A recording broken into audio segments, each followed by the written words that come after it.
I'm going to read this in the English language, and at the end of the day, Nana, I will then I explain in the local language, in the local dialects.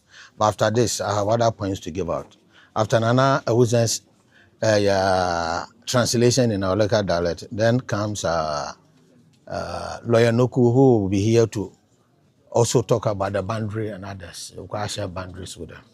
So you start. Do I start? Yes, sir. Okay.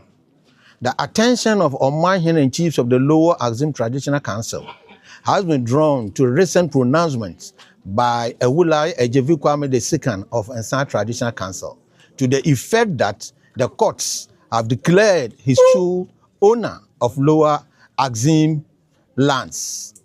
Pronouncement which have gone viral on social media. We deem it a duty indeed, an obligation to put the record straight. And it is for these reasons that we are convening this morning and have extended invitation to you, the media.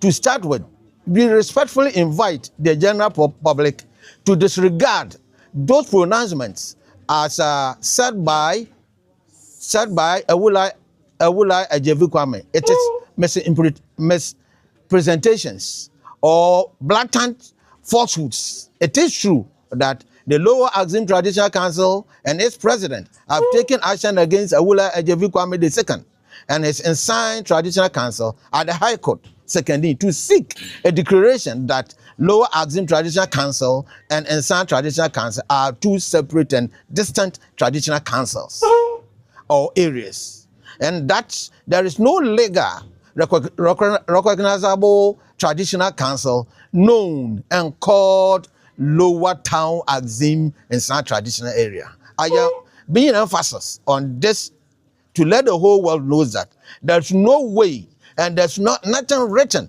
in the books of chieftaincy having the name Traditional Council by name Lower Town Axim and Nsa Traditional Council. A lot of people may not know. All the traditional councils are backed by ally, and it is enacted by the parliament. It is the duty of parliament for parliament to make any changes. It is like somebody wanting to register a company. You go to the Register General Department, you mention your company's name, and when it is sensed that someone has already registered, that is never done. They will not allow you. So also the traditional councils, if you want to change your name, you have to route it through your traditional council, from there to the regional house of chiefs, then the national house of chiefs, then to parliament. Such a thing has never been done. So he cannot stand in